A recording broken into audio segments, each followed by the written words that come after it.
بسم اللہ الرحمن الرحیم۔ السلام علیکم۔ یہ کہانی ایک چھوٹے سے گاؤں کی ہے۔ کچی گلیاں، مٹی کے گھر اور ایک ایسا گھر جہاں آج ایک ماں نے اپنے ہی بچوں پر ظلم کیا تھا۔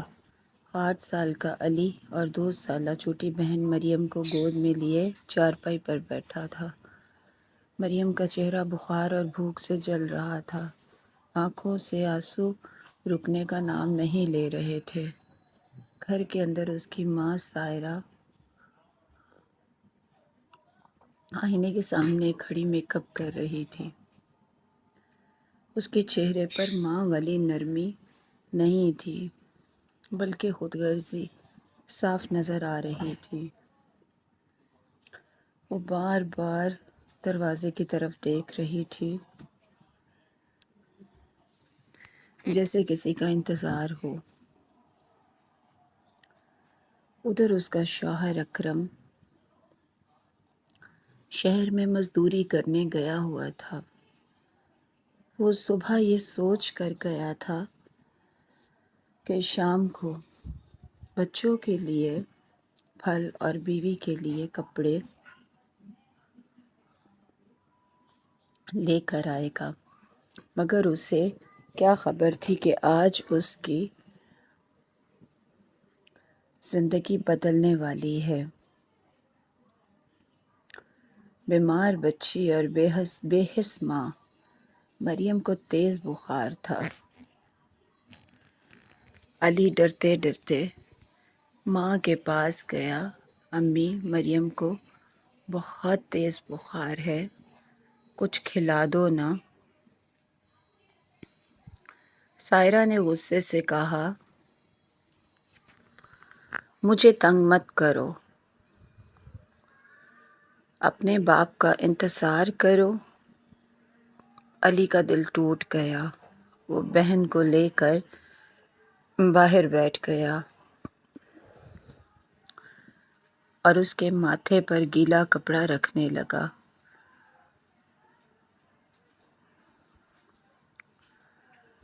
سائرہ ایک امیر لڑکے کامران سے کے چکر میں آ چکی تھی۔ کامران اسے خواب دکھاتا تھا، تم اس غریب زندگی کے لیے نہیں بنی، تمہیں بڑی زندگی ملنی چاہیے۔ اور سائرہ انہی جھوٹے خوابوں میں کھو گئی تھی۔ دوپہر کو سائرہ نے بیگ تیار کیا اور وہ پیسے بھی اٹھا لیے جو اکرم نے مریم کے علاج کے لیے رکھے تھے۔ جب وہ باہر نکلی تو علی خوشی سے بولا، امی، آپ مریم کو ڈاکٹر کے پاس لے کر جا رہی ہیں؟ لیکن سائرہ نے اسے دھکا دیا اور کہا، میں جا رہی ہوں ہمیشہ کے لیے۔ تم دونوں میرے لیے بدقسمت ہو۔ یہ کہہ کر اس نے علی کو زور سے تھپڑ مارا اور باہر کھڑی کار میں بیٹھ کر چلی گئی۔ باپ کا ٹوٹ جانا۔ شام کو اکرم گھر آیا۔ ہاتھ میں مریم کے لیے کھلونا اور سائرہ کے لیے مٹھائی تھی، لیکن گھر خالی تھا۔ علی روتے ہوئے بولا، ابو، امی ہمیں چھوڑ کر چلی گئی ہیں۔ اکرم کے ہاتھ سے مٹھائی گر گئی۔ اسے لگا جیسے اس کی دنیا ختم ہو گئی ہو۔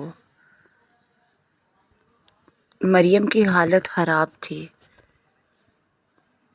اکرم اسے گود میں اٹھا کر ہسپتال بھاگا۔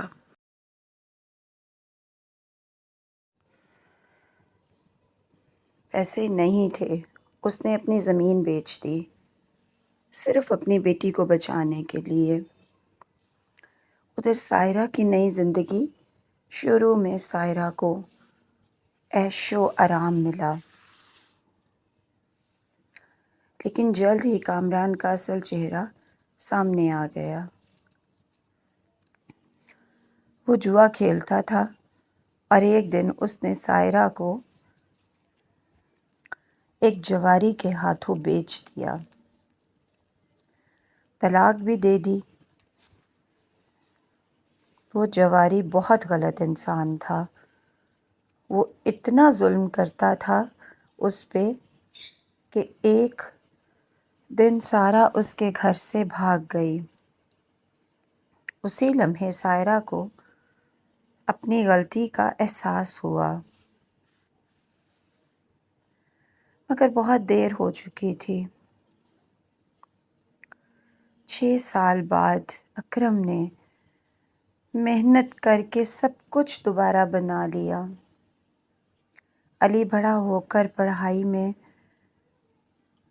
اچھا ہو گیا، مریم بھی صحت مند ہو گئی اور خوش تھی۔ ان کا گھر اب خوشیوں سے بھرا ہوا تھا۔ ایک دن ایک بھکاری جیسی عورت ان کے گھر کے باہر بیٹھی تھی اور وہ سائرہ تھی۔ علی نے اسے پہچانا بھی نہیں اور اسے 50 روپے دے کر چلا گیا۔ سائرہ کا دل ٹوٹ گیا۔ جب اکرم نے اسے پہچانا تو اس کے قدموں میں گر گئی، مجھے معاف کر دو۔ لیکن علی نے کہا،